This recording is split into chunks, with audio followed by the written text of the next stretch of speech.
High viewers, welcome to VSB media. నేను మీ సురేష్. ఏ ప్రభుత్వమైనా ప్రజల మన్ననలు పొందాలంటే, మళ్ళీ తిరిగి అధికారంలోకి రావాలంటే అభివృద్ధి సంక్షేమం రెండు కళ్ళుగా భావించి ఆ ప్రభుత్వం సమతుల్యం చేయగలిగితేనే ఆ ప్రభుత్వం ప్రజల్లో మన్నన పొందగలుగుతుంది, మళ్ళీ వస్తుంది. అది టీడీపీ అవ్వచ్చు, వైఎస్ఆర్ కాంగ్రెస్ పార్టీ అవ్వచ్చు, బీజేపీ, జనసేన అవ్వచ్చు, లేదా కాంగ్రెస్ పార్టీ అవ్వచ్చు. ఇవి రెండింటినీ సమతుల్యం చేయలేనప్పుడు ఆ ప్రభుత్వం ప్రజల్లో మన్ననలను పొందలేదు. మళ్ళీ ఎలక్షన్ వచ్చినప్పుడు అధికారాన్ని కోల్పోవడం అనేది పక్కగా జరుగుతుంది. ఇక ఇదే విషయాన్ని నిన్న వైఎస్ఆర్ కాంగ్రెస్ పార్టీకి చెందిన ఎన్టీఆర్ జిల్లా మైలవరం నియోజకవర్గానికి చెందినటువంటి వసంత కృష్ణ ప్రసాద్ గారు చాలా బాగా చెప్పారు. ఆంధ్రప్రదేశ్ వ్యాప్తంగా జరుగుతున్నటువంటి ఎమ్మెల్యేలు అనుభవిస్తున్నటువంటి బాధలను, పైకి చెప్పుకోలేనటువంటి బాధలను ఆయన చాలా స్పష్టంగా వివరించారు. ఏ ఎమ్మెల్యే కూడా బయటపడి అలా చెప్పడానికి కూడా సాహసం చేయరు. ఆయన వాటికే ఆ సొంతం. కొంతమంది ఆయనకు ఆపాదించవచ్చు, ప్రభుత్వం మీద లేకపోతే వేరే పార్టీలోకి వెళ్తాం, అలా కాంట్రవర్సీ కామెంట్లు చేయాలని ప్రచారం చేస్తూ ఉంటారు. ఎందుకంటే అన్ని పార్టీల్లో ఉన్నట్టే సొంత పార్టీలో ఆయనకి వ్యతిరేక శక్తులు కొన్ని ఉన్నాయి. స్వపక్షంలోనే విపక్షం ఉంది. ఆ మైలవరం ఏదైతే ఉందో, మైలవరం నియోజకవర్గం ఎన్టీఆర్ జిల్లాలో అధికార పక్షంలోనూ ఉంది, ప్రతిపక్షంలోనూ ఉంది. సరే, అధికార పక్షం ప్రతిపక్షాన్ని తీసి పక్కన పెడితే ఆయన మాట్లాడినటువంటి మాటలు 175 నియోజకవర్గాల్లో ఉన్నటువంటి ఎంతో కొంత మేము ప్రజలకు సేవ చేయాలి అనేటువంటి ఎమ్మెల్యేలు ఎవరైతే ఉన్నారో, ఎంతో కొంతమంది, వారు మట్టికి కళ్ళకు కట్టినట్టుగా వాళ్ళ బాధలను ఆయన నిన్న మైలవరం నియోజకవర్గంలో, తన నియోజకవర్గంలో జరిగినటువంటి ఒక ప్రారంభోత్సవ కార్యక్రమంలో ఆయన మాట్లాడారు. ఆయన బాధను వెళ్ళగక్కారు. చాలా ఆయన మాట్లాడటం కూడా అటు ప్రభుత్వం మీద నైరాశ్యంతోనో, లేకపోతే ప్రభుత్వానికి చెడ్డ పేరు తేవాలనో, లేకపోతే సీటు రావట్లేదనో నిరాశతో మాట్లాడిన మాటలు కాదు. కళ్ళకు కట్టినట్టుగా ఆయన ఉన్నటువంటి ఎమోషన్ని బయట పెట్టారు. ఆయనకున్నటువంటి భావాలని పంచుకున్నారు. ఆయనకి టికెట్ వచ్చినా రాకపోయినా ఆయన క్లాస్ లేదు. ఎందుకంటే రాజకీయాల్లోకి వచ్చి సంపాదించుకునే ఆలోచన కలిగినటువంటి వ్యక్తి ఆయన కాదు. పర్సనల్గా మనం చూడాల్సి వస్తే వసంత కృష్ణ ప్రసాద్ ఆయన ఒక సక్సెస్ఫుల్ బిజినెస్ మ్యాన్. ఆయన చెప్పినటువంటి వ్యాఖ్యలు కూడా, ఆయన మాట్లాడిన వ్యాఖ్యలు అది కూడా ఆయన ప్రస్తావించారు. నేను సక్సెస్ఫుల్ బిజినెస్ మ్యాన్ని, ఒక బిజినెస్ సక్సెస్ అవ్వాలంటే దాన్ని ఎంత క్వాలిటీగా ఆయన బిల్డర్గా చేస్తారు. గతంలో ఆయన బిల్డర్గా వర్క్ చేశారన్నమాట. ఆయన తండ్రి గారు ఎన్టీఆర్ అప్పుడు కూడా మంత్రిగా పనిచేశారన్నమాట. ఆయన క్యాబినెట్లో మంత్రిగా పనిచేశారు. వసంత నాగేశ్వరరావు గారు ఆయన తనయుడు అనమాట. రాజకీయాల్లో కొన్నాళ్ళు ఉండి టీడీపీ తరఫున పోటీ చేసి ఆయన కొన్ని అనిర్వాహ కారణాల వల్ల ఆయన బిజినెస్ సైడ్ ఆయన వెళ్ళిపోయారు. సక్సెస్ఫుల్ మ్యాన్ అనమాట. ఆయన ఏదో డబ్బు ఆశించో దేని గురించో కాదు. అయితే ఇక్కడ ఆయన మాట్లాడిన మాటలు ఏంటంటే, సంక్షేమ ఫలాల గురించి మరి గడప గడపకు కార్యక్రమంలో ఎమ్మెల్యేలు 175 నియోజకవర్గ ఎమ్మెల్యేలు కూడా ప్రతి ఇంటికి వెళ్ళి పాంప్లెట్ ఇచ్చి జగన్ గారి గురించి చెప్పి సంక్షేమ పథకాలు అమ్ముతున్నాయా లేదా అని మాత్రం అడుగుతున్నారు. కానీ మీ కాలనీకి అవ్వచ్చు, మీ రోడ్డుకి అవ్వచ్చు, మీ వీధికి అవ్వచ్చు, సిమెంట్ రోడ్లు ఉన్నాయా, కుళాయిలు ఉన్నాయా, మంచినీరు సరిగ్గా వస్తుందా, మీకు ఏమైనా సమస్యలు ఉన్నాయా, ఇలాంటి ఎవరు కూడా అడగట్లేదు. పోనీ విలేజ్ క్లినిక్లు స్టార్ట్ చేశారు, వాటిలో ఉన్నాయా, లేకపోతే ఇంకా కొన్ని ఇలా ఎవరూ అడగట్లేదు. కేవలం మీకు అమ్మఒడి అందుతుందా, పింఛన్ వస్తుందా, లేకపోతే మీ ఇంట్లో లబ్ధిదారులకు ఇల్లు వచ్చిందా, ఇలా కొన్ని మాట్లాడుతున్నారు. అయితే పూర్తి స్థాయిలో ఆయన చెప్పింది ఏంటంటే, ఆయన మాట్లాడిన మాటలు ఏంటంటే ఒకసారి మనం ఈ వీడియోలో చూద్దాం. ఈ వీడియో చూసిన తర్వాత మనం మాట్లాడుకుందాం. అలాగే 1,80,00,000 రూపాయలతో ఈరోజు మనం వెలగలేరు గ్రామంలో ఈ నూతన బిల్డింగ్ ప్రారంభోత్సవం చేసుకోవడం జరిగింది. ఇదంతా కూడా సంతోషకరం. అభివృద్ధి అనేది ఒక నిరంతర ప్రక్రియ. ఒక రోజుతో మొదలెడితే ఒక రోజుతో అది పూర్తి అయ్యేది కాదు. కాలమాన పరిస్థితులు తగ్గట్టు జరుగుతూ ఉంటాయి. ఒక రకంగా ఈ కాలంలో పనిచేస్తున్న శాసనసభ్యులం ఒక రకంగా చూసుకుంటే మేము అదృష్టవంతులం, ఇంకో రకంగా చూసుకుంటే దురదృష్టవంతులం. అదృష్టం ఏంటంటే, నా హయాంలో శాసనసభ్యుడిగా గడిచిన 40 ఏళ్ల బట్టి ప్రభుత్వ భవనాలు ఎన్ని నిర్మించారో ఈ 5 సంవత్సరాల్లో నేను ఈ నియోజకవర్గంలో అన్ని బిల్డింగులు నా చేతితో శంకుస్థాపన చేయటం, అన్ని బిల్డింగులు నా చేతితో ప్రారంభోత్సవాలు చేయటం జరిగింది. అట్లాగే మైలవరం నియోజకవర్గ వ్యాప్తంగా జగన్మోహన్ రెడ్డి గారు ముందు చెప్పినట్టు కులాలు చూడడం, మతాలు చూడడం, పార్టీలు చూడడం, అందరికీ అర్హత కలిగిన పేదలకు పట్టాలు ఇస్తామంటే 20,000 మందికి పట్టాలు ఇచ్చాం. కానీ అట్లాగే సంక్షేమ పథకాలన్నీ కూడా బటన్ నొక్కితే అందరికి వెళ్తా ఉన్నాయి. జగన్మోహన్ రెడ్డి గారు ఈ సంక్షేమ పథకాలు ప్రాధాన్యత ఇచ్చినందువల్ల గ్రామాల్లోకి వెళ్ళినప్పుడు చాలా విషయాలు అభివృద్ధితో పోటీ పడలేకపోతా ఉన్నాం. అభివృద్ధి విషయానికి వచ్చేటప్పటికి రోడ్డు వేస్తే డ్రైనేజ్ అంటున్నారు, డ్రైనేజ్ కడితే రోడ్డు అంటున్నారు. అవస్థల పాలు చేయటం, వాళ్ళ నష్టాలు పాలు చేయటం, వాళ్ళ కష్టాలు పాలు చేయటం అని. ఎందుకంటే నేను ఆర్చలేకపోతున్నా, తీర్చలేకపోతున్నా, వాళ్ళని తీసుకెళ్లి ₹1 బిల్లు వేయించలేకపోతున్నా.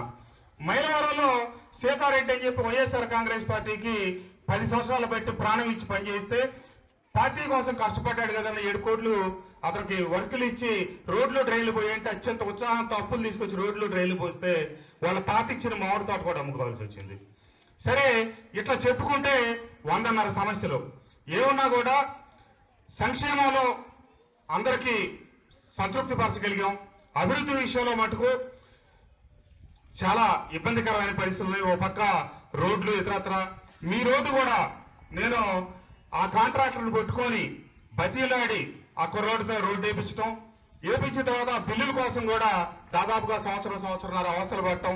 ఈ ఒక్క గ్రామానికి ఇది కొత్తూరు తాడేపల్లికి మెయిన్ రోడ్డు వరకు ఇబ్బంది లేదు, కానీ మళ్ళీ ఇటు దాటి కనుక ఇటు పోవాలంటే అవస్థ పాలవుతాయి. హెచ్చిముచ్చాలపాటి దగ్గర బ్రిడ్జి కావచ్చు, లేకపోతే ఇతరత్ర రోడ్లు మనం ఇటు గణపవరం దగ్గర కావచ్చు, చాలా చోట్ల సమస్యలు ఉన్నాయి. రోడ్లు అనేది ఈరోజు మనకు ప్రధానమైన సమస్య.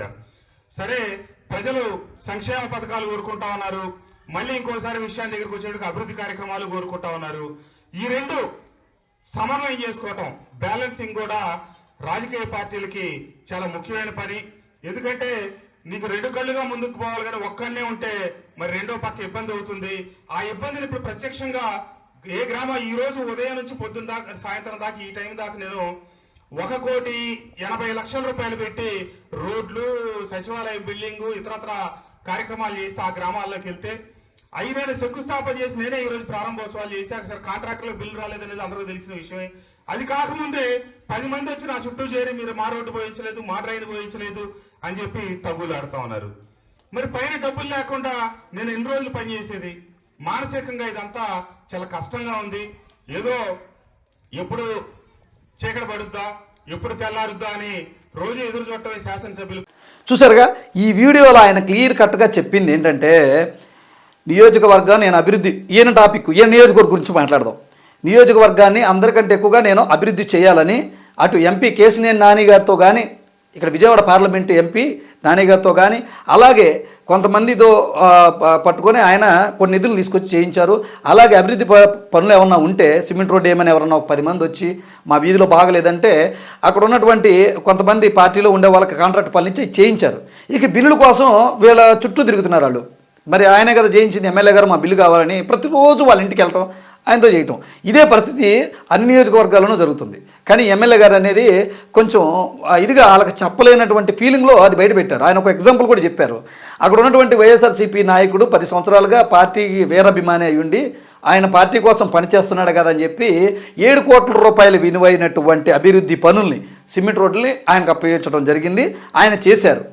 ఈ బిల్లులు పడక ఆయన సమాధానం చెప్పలేక అదమి చివరికి వాళ్ళ తాతగారి మామిడి తోట కూడా అమ్మేసి వాటికి పెట్టుబడి పెట్టాల్సిన పరిస్థితి. ఇటు బిల్లులు చూస్తే పడతల. ఇలా నియోజకవర్గంలో చాలా చోట్ల కొద్దిగా ఆర్థికంగా స్థిరపడి వలన ఆయన అట్లకొట్ట మోటివేట్ చేసి కాంట్రాక్ట్లు ఇచ్చి అట్లకొట్ట వర్కులు చేయించారు. కానీ వర్కులు చేయించారు కానీ ఈ బిల్లు మట్టికి అవ్వట్లేదు. మరి సీఎం గారి అపాయింట్మెంట్ అయితే దొరకట్లేదు. మరి చెప్దామంటే మనకు తెలుసు కదా, మరి సీఎం గారిని కలవాలంటే అది చాలా కష్టంతో కూడుకున్న పని. కొంతమంది ఎమ్మెల్యేలకి, మంత్రులకి అది సాధ్యం, కీలక నేతలకి అది. అయితే ఎమ్మెల్యే వసంత కృష్ణప్రసాద్ గారు గత కొంతకాలంగా మరి వైఎస్ఆర్సీపీ మీద అలిగి ఉన్నారని, పార్టీకి దూరంగా ఉంటున్నారని రకరకాల వార్తలు అయితే ఈ కాన్స్టిట్యూన్సీ నుంచి కూడా వినపడతాయి. కొంతమంది ఈ కోణంలో కూడా చూస్తున్నారు. చూసారా, పార్టీ దగ్గరికి వచ్చేసరికి సీటు రాదని ఒక నైరస్యంలో ఆయన మాట్లాడుతున్నారు అని. ఇక్కడ మనం గమనించుకోవాల్సినటువంటి విషయం ఏమిటి అంటే, వసంత కృష్ణప్రసాద్ గారు ఆర్థికంగా స్థిరపడినటువంటి వ్యక్తి, ఆర్థిక స్థితిమంతులు కూడా. మైలవరం నియోజకవర్గంలో ఫైనాన్షియల్గా ఫేస్ చేసే వ్యక్తి మాత్రమే ఇక్కడ ఆయన శాసనసభ్యుడిగా ఎన్నికవుతారు. ఇది ఆఫ్ ద రికార్డ్. అయితే ఇక్కడ ఎమ్మెల్యే గారు ఆ అపనింద మోయడానికి, టీడీపీ టచ్లో ఉన్నటువంటి అపనింద మోయడానికి కారణం ఏంటంటే, కేశినేని నాని గారు వారికి కొంచెం ఫ్రెండ్షిప్ ఉండటం, ఆయనతో ఎక్కువగా తిరగటం, అభివృద్ధి పనులకి నిధులు తీసుకురావటం ఇవన్నీ. కానీ ఇప్పుడు కేశినేని నాని గారు కూడా ఇదే వైఎస్ఆర్ కాంగ్రెస్ పార్టీలో ఉన్నారు. ఇప్పుడు ఏమైనా మాట్లాడుకోవాలి, ఆయనే వైఎస్ఆర్ కాంగ్రెస్ పార్టీలోకి వచ్చారు, మరి ఈయన కూడా ఇదే పార్టీలో ఉన్నారు. కానీ అక్కడ మనం దాన్ని నెగిటివ్ కోణంలో అయితే చూడకూడదు. ఎమ్మెల్యేలు పడుతున్న ప్రతి బాధ కూడా ఆయన స్పష్టంగా వివరించారు. ఎప్పుడు తెల్లారుతుందో ఎప్పుడు రాత్రి పడుతుందో ఎదురు చూడటం తప్ప వాళ్ళ చేతిలో ఏమీ లేదంట. ఎమ్మెల్యేగా ఒక హోదా మాత్రమే వాళ్ళ దగ్గర ఉంది. మనం చూడొచ్చు. తర్వాత మనకి గృహ కన్వీనర్లని వాళ్ళని వీళ్ళని కూడా ప్రభుత్వం నియమించింది, గృహ సారథుల్ని. వాళ్ళ డ్యూటీ ఏంటి? వాళ్ళు కూడా సంక్షేమ పథకాలను వివరించడమే. వాలంటీర్లు సంక్షేమ పథకాలను వివరించడమే. ఎమ్మెల్యే గారు కూడా సంక్షేమ పథకాలను వివరించడమే. మనందరికీ తెలిసింది ఆంధ్రప్రదేశ్ వ్యాప్తంగా జరిగేటటువంటిది ఇదే. ఒక సంక్షేమం సారథిగా వైఎస్ జగన్మోహన్ రెడ్డి గారు మంచి పేరు తెచ్చుకున్నారు. సంక్షేమ పథకాలు బాగా అమలు చేస్తున్నారు. ఆరోగ్యశ్రీ కార్డులో కూడా 25 లక్షల రూపాయల వరకు కూడా దాన్ని పొడిగిస్తూ ఉత్తర్వులు కూడా మొన్న ఇచ్చారు. అది ఆ దిశగా అడుగులు వేస్తున్నారు. కానీ అది బిల్లులు జాప్యం చేయడం వల్ల కొంతకాలం దాని మీద సేవలు కూడా నిలిచిపోయినా దాన్ని మళ్ళీ పునరుద్ధరించారనుకోండి, అది వేరే విషయం. కాకపోతే ఆయన చెప్పింది ఏంటంటే, ఏదన్నా ఒక గ్రామంలో ఏదైనా కార్యక్రమానికి వెళ్ళినప్పుడు ఒక 10 మంది పోగొట్టడం, సార్ మాకు సిమెంట్ రోడ్లు వేశారు కానీ మరి దాని మీద పక్కన డ్రైనేజీ కడత మర్చిపోయారండి, దీనివల్ల ఏంటంటే నీళ్ళు ఎవరింటి ముందు వాళ్ళకి స్టాక్ అయిపోతున్నాయి, మాకు డ్రైనేజీలు వేపించమంటారు. డ్రైనేజ్ వేయించిన తర్వాత మా ఇంటికి నీళ్లు రావట్లేదండి, కుళాయిలు వేయించండి మాట్లాడతారంట. అదే ఆ వీడియోలో ఆయన మాట్లాడారు. అలాంటప్పుడు ఏమవుతుంది? ప్రజలు పూర్తిగా సంక్షేమాన్ని కోరుకుంటున్నారు, అదేవిధంగా అభివృద్ధిని కూడా కోరుకుంటున్నారు. అరే మాకు జగనన్న మరి చేదోడు ఇచ్చాడు, మరి జగనన్న అమ్మఒడి ఇచ్చాడు, మరి మన ఇంటి ముందు పంపు లేకపోతే ఏమైందిలే అని వాళ్ళు అనుకోవట్లా. ఎందుకంటే నీళ్ళు లేకపోతే అవసరం గడవదు, డబ్బు లేకపోతే వాళ్ళు అభివృద్ధి చెందరు. సో ఇది చూసుకోవాలి, ఇది చూసుకోవాలి. అభివృద్ధిని సంక్షేమాన్ని రెండుగా కనుక వెళ్తే బాగుంటుంది. అది రెండు కూడా రెండు కళ్ళు, ఏ కన్ను మూసుకుపోయినా అది తేడా కొట్టిద్ది అని ఆయన చెప్పారు బాధతో. పోనీ ఈయన ఏమన్నా వైసీపీకి యాంటీగా మాట్లాడారా అనుకోవడానికి ఆ వర్కులు చేసినటువంటి కాంట్రాక్టర్లు పక్కాగా జగన్ గారు అంటే గుండెకాయలాగా భావించేటువంటి వాళ్ళు ఉన్నారన్నమాట. ఎందుకంటే స్థానికంగా మనం సేకరించినటువంటి సమాచారంలో తేలినటువంటి విషయం అది. వాళ్ళు వీరాభిమానులు. ఎమ్మెల్యే గారు పార్టీ మారొచ్చాము కానీ ఒకవేళ భవిష్యత్తులో, కానీ వీళ్ళ మట్టికి మారేటువంటి వాళ్ళు కాదు. అలాంటి వాళ్ళు కూడా ఇబ్బంది పడుతున్నారు. వాళ్ళ గురించే ఎమ్మెల్యే గారు ఆ వ్యాఖ్యలు చేశారు. ఇది వ్యాఖ్యలు విన్న తర్వాత, ఇది స్టేట్ లెవెల్ ఇష్యూ అయిన తర్వాత చాలామంది ఎమ్మెల్యేలు వాళ్ళు అనుకుంటున్నారు, అమ్మయ్య మా ఇటువంటి బాధల్ని ఈ ఎమ్మెల్యే గారి ద్వారా బయటకు వచ్చింది, అన్ని నియోజకవర్గాలు ఇదే పరిస్థితి. కానీ ముఖ్యమంత్రి గారు దీన్ని గమనించకుండా అక్కడ ఉన్నటువంటి సర్వే రిపోర్ట్ను పట్టుకొచ్చి మీకు సీట్ క్యాన్సిల్ అండి, మీరు గెలవరు, మీరు ఇక్కడి నుంచి కాదు వేరే చోట నుంచి పోటీ చేయండి అని చెప్తున్నారు. కానీ ఈయన మాట్లాడిన మాటలో ఒకసారి సీఎం గారు కనుక దృష్టి పెట్టినడితే అసలు అనేది అర్థమవుతుంది అని ఆయన చెప్తున్నారు. పక్క తిరువూరు నియోజకవర్గంలో కూడా ముఖ్యమంత్రి గారు కూడా హామీ ఇచ్చారు, అక్కడ ఒక బ్రిడ్జ్ నిర్మాణం చేస్తానని. కానీ అది కూడా వదిలేశారనమాట. అలాగే ఈయన మాట్లాడింది రోడ్ల మీద కూడా ఉన్నాయి, అది కూడా ఆయన మెన్షన్ చేసి మాట్లాడారు. రోడ్ల మీద కూడా చాలా వ్యతిరేకత ఉంది. కదా అది సెంట్రల్ గవర్నమెంట్కి స్టేట్ గవర్నమెంట్ రెండు విషయాలకు సంబంధించింది కాబట్టి దానికి పెద్దగా ఏం ప్రస్తావించాల. ఏ ఊరి దగ్గరికి వెళ్ళినా మంచినీళ్ళు ఇవ్వండి, బోర్లు ఇవ్వండి, డ్రైనేజీలు ఇవ్వండి, మాకు అది చేయండి ఇది చేయండి అంటున్నారు. కాకపోతే ఎమ్మెల్యే గారు వచ్చిన తర్వాత మనం పార్టీల పరంగా చూసుకోకుండా ఉన్నట్లుగా మాట్లాడుకోవాల్సి వస్తే ఈ సామాజిక భవనాల నిర్మాణాలు జరిగినాయి, కొన్ని సిమెంట్ రోడ్ల నిర్మాణాలు కూడా జరిగినాయి, ఇంకా ఉన్నాయి జరగాల్సినవి. ఇప్పుడు అక్కడే వచ్చింది తంట. ఈ ఊరికి సిమెంట్ రోడ్లు అయితే ఇంకొకళ్ళు వచ్చి వాళ్ళ ఊరికి వేసారండి, చిన్నూరు అయినా మరి మా ఊరికి వేయరంటే అంటారు. వాళ్ళు ఏమని చెప్తారు, ఇది మా చిన్నూరే కదండి, ఈ 2 రోడ్లు వేస్తే అయిపోద్ది, లేదా ఈ 3 రోడ్లు వేస్తే అయిపోద్ది, ఈ నిర్మాణం ట్యాంక్ నిర్మాణం చేపడితే అయిపోద్ది అని వాళ్ళు నిధులు తీసుకెళ్తున్నారు. మరి మా ఊర్లో జనాభా ఎక్కువ ఉండారంటే మాకు ఇబ్బంది పడుతున్నామని వీళ్ళు చెప్తున్నారు. ఎమ్మెల్యే గారు మట్టికి ఈ ఎమ్మెల్యేలు అనుభవిస్తున్నటువంటి బాధలు ఏవైతే ఉన్నాయో అన్నీ కూడా ఇప్పుడు సంక్షేమ పథకాలు మీరు అమలు చేశారు, ఎవరు కూడా లంచాలు తినడానికి కూడా అవకాశం లేదు. అది అందరూ కూడా సంతోషించదగ్గ విషయం. లీడర్ అన్న కూడా అలాగే ఉండాలి. ముఖ్యమంత్రి గారు తీసుకున్నటువంటి ఈ నిర్ణయం చాలా మంచిది. నేరుగా లబ్ధిదారుల అకౌంట్లోకే వెళ్తున్నాయి, ఇక్కడ తినడానికి ఆస్కారం లేదు. ఎమ్మెల్యేగా అభివృద్ధి కూడా అదే పదంలో మీరు దానికి సంబంధించినటువంటి మీరు జాగ్రత్తలు వహించి, లేకపోతే మీరు ఏమన్నా అభివృద్ధి పథకాలకు నిధులు ఏమన్నా శాంక్షన్ చేసి వీళ్ళు తిని చేయకపోయారనుకోండి, అప్పుడు ఆ రిపోర్ట్ తీసుకొచ్చుకొని నేను పలాని బ్రిడ్జ్ ఇచ్చాను, లేకపోతే నేను పలాని అభివృద్ధి పని చేయించాను, మరి నువ్వు ఎందుకు చేయలేదు, నీ మీద నెగిటివ్ ఉంది, నువ్వు ఆగిపోనాల. కానీ మీరు ఇచ్చిందే నిధులు తక్కువ. నిధులు లేకోకుండా వాళ్ళ మటుకు ఎక్కడి నుంచి తీసుకొచ్చి అభివృద్ధి చేస్తారు. సో ఏదేమైనా ముఖ్యమంత్రి గారు కూడా ఎమ్మెల్యేలని అర్థం చేసుకొని, మరి అక్కడ అభివృద్ధి మాత్రం ఏది మీరు ఇస్తేనే కాబట్టి అభివృద్ధి చేసేది, వాళ్ళ బాధలు కూడా అర్థం చేసుకొని ఆ బిల్లులు కూడా ఏవైతే ఉన్నాయో వాటిని వెంటనే శాంక్షన్ చేసే దిశగా అడుగులు వేయాలని ప్రజానీకం కోరుకుంటుంది. అలాగే మీ పార్టీ ఎమ్మెల్యేలు కూడా ముఖ్యంగా కోరుకుంటున్నారు.